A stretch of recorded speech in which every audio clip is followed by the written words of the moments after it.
제가 드리고 싶은 말씀은요, 그냥 분위기에 휩쓸려서 보험회사에서 자꾸 전환하라고 설득을 하니까, 옆집 찬수 엄마도 했다니까 이런 이유로 하지 마시고 정말 나에게 적절한 때가 왔을 때 하자는 겁니다. 전환은요 어렵지 않아요. 언제든지 할 수 있고 내가 원할 때도 할 수 있어요. 보험회사도 좋아합니다.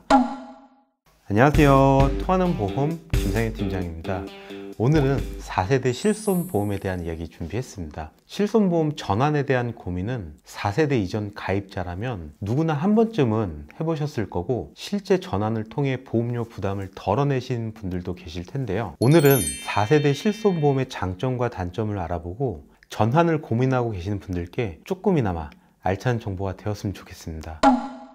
4세대 실손보험은요, 먼저 고민해 보셔야 될 부분이 크게 세 가지가 있습니다. 첫 번째로는 재가입 주기가 15년에서 5년으로 바뀐 부분하고, 두 번째로는 할증과 할인이라는 기존 실비에서 볼 수 없었던 부분이 생겨났습니다. 마지막으로 혜택이 축소가 된 부분인데요. 먼저 실비는 1년마다 갱신이 되고 15년마다 재가입을 했었는데, 이번 4세대 실손보험의 재가입 시점은 10년이 앞당겨진 5년마다 내용이 바뀐다는 점입니다. 주기가 짧아졌기 때문에 없었던 보장이 추가가 될 수도 있고, 반대로 혜택이 축소가 될 수도 있는 부분이지만 조금은 더 지켜봐야 될 부분이겠죠. 두 번째로 보험료 차등제가 적용이 되었습니다. 악의적으로 보험 재테크를 권유를 하거나 그걸 하는 사람들이 많아짐으로써 4세대 실손보험에서는요, 정말 실비가 필요하신 분들, 예를 들어 암질환이나 중증질환 같은 지속적인 치료가 필요한 분들을 제외를 하고 청구를 많이 한 사람과 안 한 사람들을 나눠서 차등 산정을 한다는 부분인데요.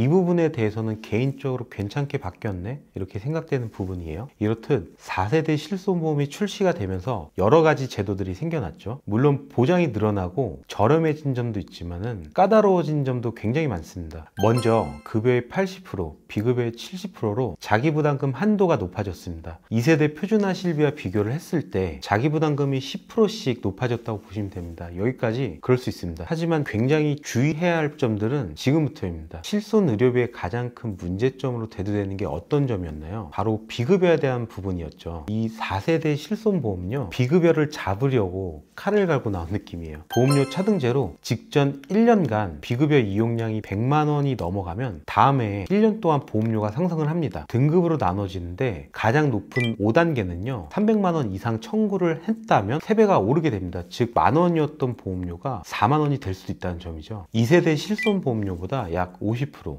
1세대 실손보험료보다 약 70% 저렴하다고 실손을 전환을 했다가 다시 보험료가 높아지는 상황이 발생될 수도 있습니다. 그리고 무엇보다 중요하지만 상대적으로 부각되지 않는 점이 연간 자기부담금 한도의 변화입니다. 예전 실비 같은 경우에는요, 자기부담금이 존재하더라도 급여, 비급여 상관없이 200만 원이 넘어가면 이 넘는 차익만큼 돌려받을 수가 있었습니다. 3세대 실손보험의 약관을 보면요, 급여 10%, 비급여 20%의 해당 금액을 합산하여 200만 원이 넘어간다면 그 초과 금액을 보상한다, 이렇게 정확히 명시가 되어 있죠. 자, 그럼 이번 4세대 실손보험의 약관을 살펴볼까요? 급여 의료비 중에 보상 금액을 제외한 나머지 금액이 200만 원을 초과하는 경우 보상한다, 이렇게 나와 있습니다. 바로 비급여라는 글자가 사라진 것을 볼 수가 있는데요, 급여 부분은 여전히 상한선이 200만 원이지만 비급여 부분에서의 자기부담금 상한선이 없어진 겁니다. 그래서 비급여 자기부담금이 200만 원이 넘어가더라도 거기에 해당하는 금액을 모두 내야 하는 상황이 발생할 수도 있습니다. 통원 치료는 그렇다 치더라도 입원 치료나 특수한 치료를 받는 경우에 영향을 받을 수가 있겠죠. 현재 금융당국이나 보험회사들의 입장을 보면 실손보험료가 더 큰 폭으로 오를 것이라는 것은 이제 기정사실화 되는 것 같습니다. 민간 보험사에서 판매를 하지만 정부가 깊게 관여하고 있는 상황이기 때문에 현재 4세대 또는 차후에 5, 6세대 실비 이쪽으로 넘어가시는 분들이 시간이 지나면 늘어날 수밖에 없겠죠. 제가 드리고 싶은 말씀은요, 그냥 분위기에 휩쓸려서 보험회사에서 자꾸 전환하라고 설득을 하니까,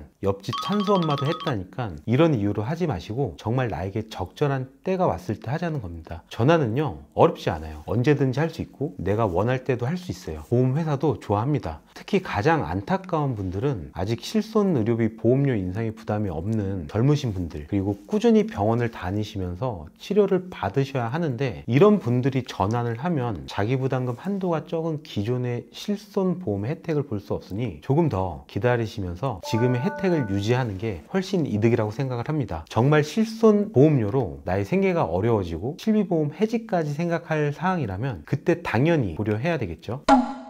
오늘은 다세대 실비보험에 대한 장단점에 대한 얘기 준비를 했습니다. 궁금하신 사항이나 전환에 대한 고민 있다면 하단 통하는 보험 링크를 통해 문의 남겨주시면 순차적으로 답변 드리도록 하겠습니다. 오늘 내용 여기까지 준비했고요. 다음 내용도 더 좋은 내용으로 찾아뵙도록 하겠습니다. 끝까지 시청해 주셔서 감사합니다. 본 광고는 광고심의 기준을 준수하였으며 유효기간은 심의일로부터 1년입니다.